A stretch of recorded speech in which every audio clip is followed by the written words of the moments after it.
Okay, ladies, welcome to another self love conversation. My name is Gloria Ward, and I want to welcome you to our little segment where we are talking about mental health this month. And we have a wonderful woman here, Amanda. Amanda, thank you so much for joining us today. Who Thanks for is having gonna, me. yeah, who's gonna talk about some things about motherhood, anxiety, and postpartum for all of you mothers who are out there or who are about to be mothers. This is something that you really want to pay attention to and really just get some information from and some feedback. So Amanda, thank you for doing this. So tell us a little bit of your story. So I had my son, he'll be 6 in June. Mhm. And I had never really ever had any like mental anxiety issues before. And he was born, and I feel like I was a first time mom. Yeah. And I feel like I was like many other first time moms, where you're trying to like figure it all out when you get home. And I didn't really know what to expect. I was an only child and I hadn't been around a lot of babies growing up. But we were trying our best to get through it. I did have a hard time like bonding with him just because I think like I gave birth and then it's kind of like you go into the hospital as one person and then you come out as another with Right. another human being in the world, Right. um, trying to find my way. Was it Um, more fear though? Because I'm like, I'm the person that doesn't have kids, right? So I'm thinking in my mind, the whole vision of when you have the baby is like television, right? You have this aha moment where you're like, oh my God, this is the person that I was carrying for all of these years. And then all of a sudden you hold the baby, you have this aha thing, everyone is crying and like, oh my God, was that what you had, or was it something different? I expected that moment, that aha moment, and it Uh-huh. didn't happen for me. It was kind of like, instead, it was like, oh, I have like this little, almost like this little other human with me. And yes, there was like this sense of love and Mm-hmm. this sense of protection, but also there was a lot of fear. So I think Of fear is course. accurate, that didn't know what to do. I have a loving, supporting husband. So he was there to help me find the way. But we were both kind of like, new first time parents. Even though we took all the classes and read all the books, we kind of, it was hard in the beginning. It was really, really hard. Mm-hmm. And so it was like you have this little person who's 100% dependent on you. You bring it home, and now you're saying, okay, I am officially a mom. You are officially a dad. What is running through your mind at that time? What was the fear? Your fear is what? That you were afraid that the baby wouldn't be able to sleep, you couldn't sleep, or you wouldn't be able to take care of the baby, or you were afraid to raise the baby? Like, what are some of the thoughts that were racing through your mind? I think it was a lot of fear around not knowing what to do in the unknown, Mm, and I guess because I'm a planner, like to I plan all the tell. things. And this was kind of like the uncharted territory, and trying to figure it out in fear of doing something wrong and hurting him. And then there was a lot of worry about what everybody else thought. Hmm. Why was that though? You're thinking other people thought that you were a good mom, or you weren't a good mom, or what was that? I think that's where the anxiety comes from. Yeah. I think now have going through this and realizing that I've had anxiety my whole life, and that kind of postpartum magnified that. It Hmm. was it was that the intense worry, the intense like being like paranoid about worrying about what other people were thinking. And that was like really paralyzing for me, and not knowing what to do, not having any experience to dwell on. It was really, really hard and worrisome. Hmm.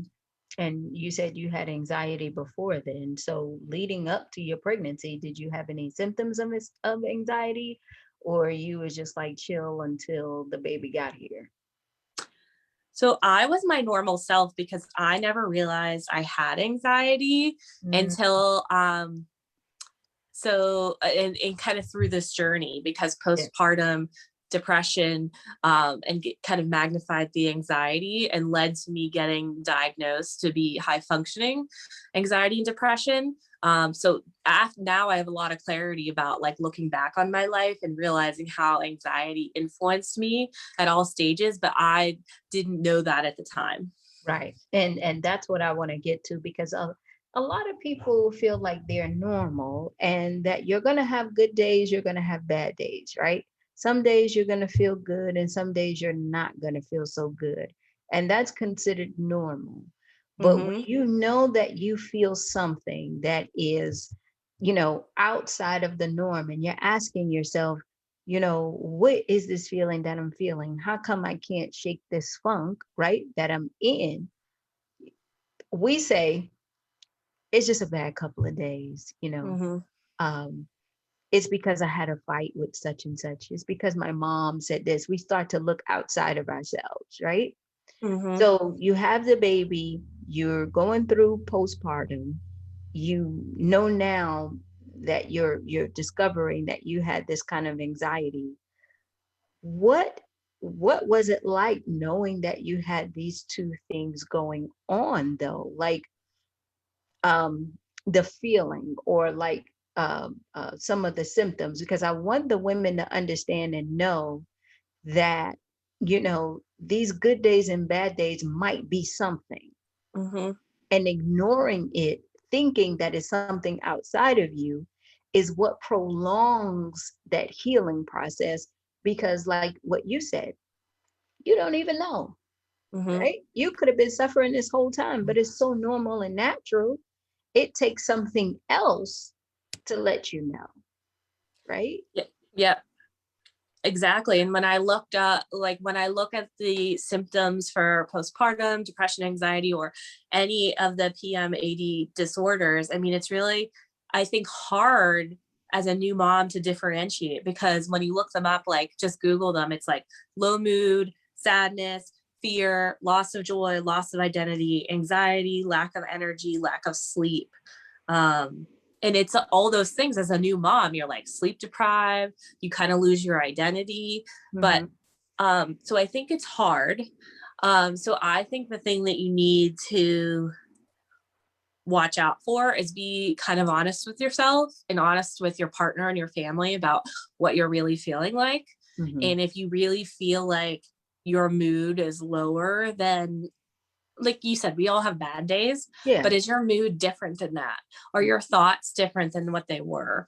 Um, is it really starting to influence your everyday life and Hmm. changing you and kind of causing issues with your family? Then it might be a time to, even if it's precautionary, just talk to someone about it. Because that was like, if I could, I wouldn't go back in time and change it because it Hmm. led me to here. No, I But understand. I wish that, because I remember filling out the surveys at the post-op, like with your gynecologist appointment that they give you, and filling out all the paperwork. And I lied on it because I didn't want to be one of those people, and I didn't want to be a part of this stigma. And I also had had a somewhat of a traumatizing experience with my doctor where she kept, like, I was trying to open up and Hmm. she was just kind of like, well, you're just having a bad day. Mm. And I think that's another hard part, is that you need to make sure that you find the like right person to talk to about it. Eventually it was another doctor that saved my life. Yeah. Um, but I think you sometimes need to just, if you really don't feel right, just like keep going and trusting that intuition that you don't feel right and seek that help. Yeah. But the Amanda, I think the hardest thing that we as women and just people in general have to, kind of get over, is the fact that our feelings matter, Mm-hmm. right? Because we know and we feel that there is something different. But just like you said, the doctor said, oh, you're just having a bad day. Maybe you need more nutrients. Maybe you need to diet, right? Maybe you need to cut out something in your diet to give you more energy. Maybe you need to go work out. No, maybe there's something wrong with me, where the feelings that I'm feeling and the thoughts that I'm having is something that I need to actually figure out, right? Mhm. And I think that's the whole big stigma with therapy and really talking with someone, because people try to, and not on purpose, just throw it to the side and say, oh, I had that too when I first had my child, and it goes away within a couple of months. So don't worry about it, right? Mhm. Postpartum is normal, it happens. You have to be able to get through it. And then when you're saying, I don't know if I can. Well, your mom got through it, your grandma got through it, your auntie got through it, you'll get through it. And it's like, no, just because they did, I don't know if it will work for me, right? And it's so hard to get people to just listen. So, in Mhm. your experience, how did that affect you when you now have this new baby and you and your husband are new parents? How was that postpartum and anxiety a strain on your relationship? And how was the bonding with your baby? How were you able to connect, if you were able to connect at all? So I think one of the positive turning points for me was, and I had a rather serious condition with mastitis with Hmm. breastfeeding a complication. So I ended up giving up breastfeeding, and Uh, that seemed to help me kind of balance out the hormones a little bit. And that was really like the first time I can remember like bonding with my son and loving my son, and like things starting to get better. hmm. So that's kind of when I was like, all right, well, maybe this was just a tough time. Maybe this was the baby blues. Yeah. Maybe everything will be okay. Um, and so we kind of started, that journey of like, I went back to work and I had a newborn. I didn't have a baby anymore. And we were a happy family. Um, but I was still somewhat hiding how I was feeling from pretty much everyone, And what because were you feeling? That's the thing. When and that typical day where you have this mask on, how were you really feeling inside? now I know I was just very anxious about, juggling all the things, managing all the things. As I was back to work full time, I had a new baby, I had a house to take care of, I had a husband. The fear of like, still, was I doing everything okay with my son? And also just this little bit of sadness um, going on. And I just continued to kind of be like, maybe this is just the new normal. Hmm. And so it can, kind of actually went on for another year after that until I actually sought treatment. Yeah, because and I asked that question because a lot of us women too and people say, well, when you have kids, you give up your life. You, Hmm. you know what I'm saying? Like you use words to kind of mask Yeah. exactly, what's really going on with you. It's like, well, once you have kids, your life is over. Your life, their life becomes your life, and it's a 24-hour job with them until they turn 18, and that's just what it is. You don't have a life anymore. You don't get to do anything anymore. And so I get to and I would say to myself, like, damn, like, are you actually happy you had a child? Where it might have been something else, but because the stigma is out there that this is what you do and this is how you are and this is the way it is, everybody just goes along with it. You have a Mhm. baby, your life is no longer yours. You become sad. You got to worry about everything. You got to make sure you make things happen because everything is pushed that way to the child. And God forbid if you have more than one.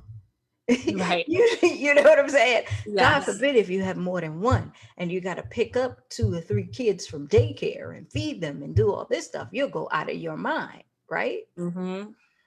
But as you were going on your journey and you started to discover what it really was, and you reached out and you got some help, what was that journey like? And again, how was the relationship with you and your husband? Because that's important too, because it breaks up a lot of marriages when you don't get help, right? Because they say you've changed. I was a completely different person. Um, I kind of had several factors in my journey. I took on an extremely stressful project at work that Mm, was just like another layer of anxiety. right. And I like to say that that was the straw that broke the camel's back. Okay. Um, so for probably a few months leading up to when I eventually sought help, I was like crying all the time. I couldn't get out of bed. I was just sad all the time. I was anxious all the time. Like we went on our annual vacation and I still was just kind of like not myself. We came back. I was really kind of blaming it on a lot of things around me that like, oh, well, this is a result of your job being too stressful. Now that you have a baby and a home, like you can't have this all. So maybe you need to get another job. So then I started to look for other jobs, thinking that that was the problem. Mm, Um, and actually, I remember being on an interview and they were like, well, why do you want to leave your current company? And I actually like started crying because it was triggering at the interview because like I didn't want to leave, right. but I felt like that was what it was. Right. So it eventually just went on and it eventually ended up affecting work too, like me crying at my desk. I would have fits of anxiety. I wouldn't be able to like manage through the day. And after one particularly bad day, um, I was sick. So I went to the doctor again just for a normal checkup with a random like PCP that I had never met before. Hmm. And she walked in and she just really like looked at me and really I felt like she saw me, like Wow. the me that was hiding. Hmm. And it scared me because I was like, well, I can't let her see this mess of a human that's going on in here behind the facade of everything's okay. Right. So she was talking to me like, wow, because it had really just started to deteriorate my health. I Hmm. had been, in the doctor's office with a different illness for the third time in 3 months. I had been sick constantly. Like my immune system was just shot from like my body, all these conflicting emotions going on in my body. It was wearing on me. And she was just kind of like, wow, you're certainly in here a lot. And you seem to have a lot going on. Are you sure it's not something else? And she was like really probing and doing, in my opinion, all the things doctors should do that they don't do all the time because they don't have time. She was really sitting there and holding my hand. And she was like, well, it's okay to not be okay. That's a mom. She gotta be a mom too. Was she a mom? She is. And she's Mhm. still makes me emotional thinking about it. She's an amazing human. She's now Yep. like my trusted physician that got me Yep. through this. But I kept thinking about what she said. It's okay to not be okay. It's That's okay to right. not be okay. And I had another really rough day. And I remember I was standing on the median in the middle of traffic and I was just thinking, I just want this to end. Like, Yeah. I want this to end. This madness. I never know what quiet is. My mind is always racing. I'm always worried. I'm always sad. I can't do any of these things. Um, and in that moment, I had this realization that I didn't want my life to end. I wanted my life to end as I knew it. Something had to change. So I remember I crossed the road and I called the doctor and I made an appointment with that same doctor. And I went back a couple of days later and I just let it all out there. Good for you. Good for you. And that's when the journey of healing started. And that's just how it happens. And people think that that is so dramatic, and it doesn't take all that. And I tell people, yes, it do. It takes all that, because it took much more to mask and to hide it, right? And Yep. once you let it out, it is so much that you've been hiding, trying to be the best, trying to be a great mom and a great wife and take care of household and a good employee and make sure Mm-hmm. you took care of the bills and all that stuff. Being on to the point where it's affecting your health. You Mm-hmm. need an outlet. You need someone that will say, hey, I see you. And when she Mm-hmm. saw you, even though it was fearful, you did it anyway. And it felt so much better, I know. right? It really did. In that instance, I decided to, in what some people may view as be selfish. I was selfish and Yeah, I chose me, and I chose to put absolutely. me first and We me as a love that. human. Yeah, And because for, baby to be healthy, mom has to be healthy. Mom is just as important as baby. And I think a lot of times we lose that in this postpartum journey. We're always worried about baby. But I think we really need to turn the focus also to mom. Mom is equally important as baby. We need to make sure mom's okay. absolutely. And so now, what are the things that you're doing to take care of yourself to make sure that you are fully present for you and your family? It's been a journey, and it took a while. It's been 3 years since that moment, and a lot has changed. I worked through, I went to therapy to I found a therapist that I love to work through, postpartum, the anxiety, finding ways to cope, depression, finding ways to cope. I also accepted that I needed to be medicated, which Mhm. that was another hurdle to get over because there's a lot of stigma there, right? You don't Absolutely. necessarily want to be that person that has to be on Prozac. I'm not Like, like that. You say I'm right, not I'm like not that. that It's bad. not that bad, right? Right. So I accepted I get that, it. and I can actually still remember the exact moment I knew what silence was for the first time in my entire life, Mm, because like that's was I just remember it. Like I never knew what it was like to sit with nothing in my head. I never knew what it was like to just sit and hear the birds chirp. And I can still remember the first time that like my mind was just completely quiet. And it wow. was just like a glorious feeling. And now like mama needs some silence in her day. That's like part of my thing in the morning. I like to get up before everyone to have that little bit of silence. Yes. Um, but as far as the journey, so it was therapy and then working with my doctor on, just because I definitely had a hormone imbalance. So I was working to get the hormones back in balance. And the medication helped with that. And it was also finding coping mechanisms to deal with my anxiety and my triggers, and then Mhm. understanding what my triggers to anxiety were, so that if I was triggered and I felt myself start to spiral, I Mhm. could manage through that as opposed to having a panic attack, having a meltdown. So finding ways to manage through that. It was also introducing exercise into my life as a way to release that daily anxiety that would build up from just life. And that is a great outlet for me to be able, and that's mommy time, 45 minutes of mommy time. That's just Right. for me, like almost every single day. I love that. I love that. And I love the fact that you found a way for you to actually manage this all. Because how old is the baby now? He'll be 6 in June. 6. So we still have a lot of time. Mm-hmm. Just wait until he becomes a teenager and he's really getting on your nerves, Yeah, right? So exactly. you got to be able to relax, relate, release now before he really start talking back, right? Yep, So exactly. so it's like now when you are doing these things for yourself and you are doing your self-care and you're taking care of yourself and you look at yourself in the mirror now, what do you see? I'm extremely proud of the person that I've become. And my husband and I were actually just recently talking about that, because he all like image management when you are going through something like this is completely exhausting. There used to be a different Amanda in every room, and then like I would manage that appearance. But my Mhm. husband was kind of the one that got to see the true Amanda at all times. That I didn't love me. I didn't feel good about showing me to the world.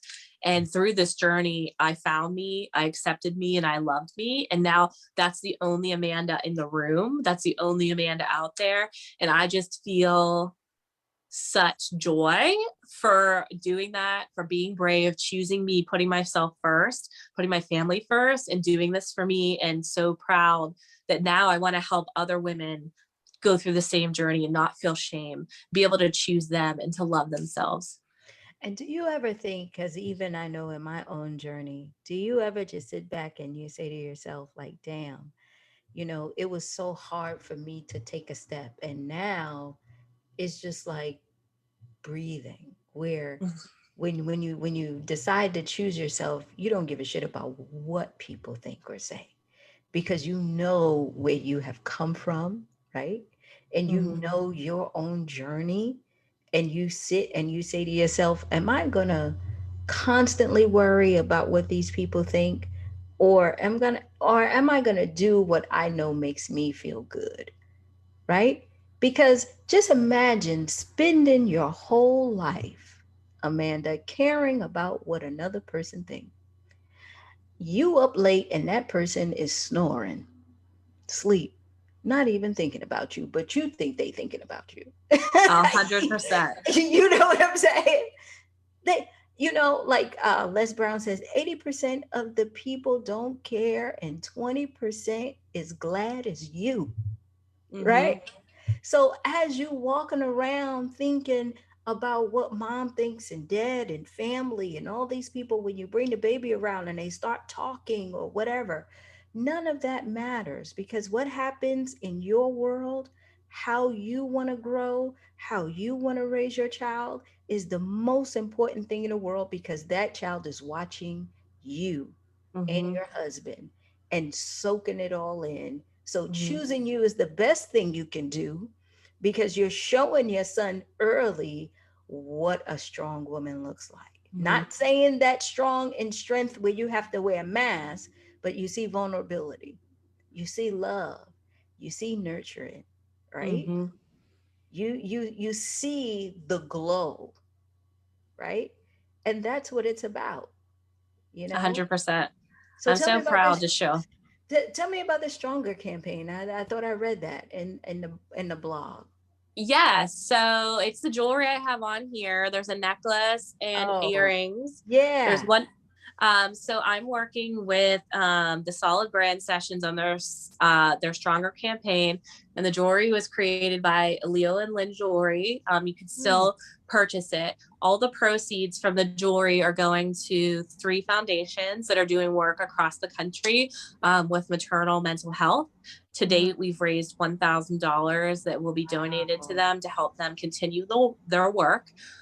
So we just, as part of the campaign, we wanted to share our stories about maternal mental health. So I shared my story of choosing me Mhm. whenever I decided to choose me and seek help. Okay. And how can we get connected with them? Do they have a Instagram, a Facebook, or Mm-hmm. anything like They that? have it all. So you Hmm. can find them at the Solid Brand Sessions or at Leo and Lynn Jewelry. Okay. And what's next for you? What is next for me? I just want to continue to make an impact and raise awareness through my community online, the Joy Spotted Tribe. I've connected with a lot of women and moms who are struggling in this journey or trying to make their way. And sometimes they can be hard. So I love having that community, and part of what I developed is the joy spotting practice, which is a practice that really helped me kind of calm my anxious mind, and as I was starting to go to sleep, to think back on the moments throughout the day that brought me joy. So I actually ended up creating the Joy Spotted practice that's available on my site. It's a free download. So there's the practice and then the cards. So if you're new to joy spotting, the cards can help you um, pick one category a day to try to look for joy in that category a day to kind of help you start spotting that joy. Oh my God, I love that. I love that. And let me tell you why. Because especially for people who are at jobs that they don't like. Mm-hmm. You know what I'm saying? I've been there. Yeah. where if you can just pick a card and you find something and you find the joy in that all day long, I know it will be able to at least get you out of the funk that you're in. It will at least make you aware of your thoughts and how Mm-hmm. you're thinking, right? Because the mindfulness is something that is important too, because everyone gets stuck in the bad things in their life, quote unquote, what they believe to be Mm-hmm. bad, where you're missing all this joy around you. Mm-hmm. So having your cards and things will be such a great reminder of that. So I Mm-hmm. love that. I really do. Yeah, I share my joy every single day on Instagram, and then I periodically ask the community to share their joy. Yeah, Our hashtags Joy Spotted. So people use that when they share their joy, and it's different than a gratitude practice because I think when we think of gratitude, it's like these overarching things, like we're thankful for our health, we're that's thankful right. for our family, but That's this right. is more like something that doesn't require any outside gratification, Mhm. something that is just you, that's making you happy That's right. throughout the day, something that brings you joy. And what I like too is the fact that when you're in it and you pick up a card because your boss just yelled at you or things are not going right at home, you look at that and you just be like, shit, I don't feel this joy right now. Or when you pick up the affirmation cards, right? You're like, oh, I am so happy. No, I'm not. Not right now, right? But Mm-hmm. when you can think about the little things, to say, I'm joyful because I can smile, Mm-hmm. right? I can think about something when I was roller skating, right? Years ago. It just allows you to get in this different mindset, right? So I thank you for that. And I thank you. It was a joy interviewing you, Miss Amanda. Likewise, definitely joy spotted. Yeah, so go ahead and give your Instagram and your blog and everything one more time so people can follow, and we'll definitely put it inside of our uh, video comments here on our Facebook. Thank you. You can find me at Joyfully Yours Amanda on Facebook and Instagram. Most active on Instagram, and my blog is Joyfully Yours Amanda. And if you're on there, there's a tab for the Joy Spotted Practice. It's a free download, so if anyone's interested, they can go out and download that. Amanda, thank you so much for being here. I appreciate it. Okay. Thank you so much. All right. Best of luck to you. Take care. All right. Bye. Bye.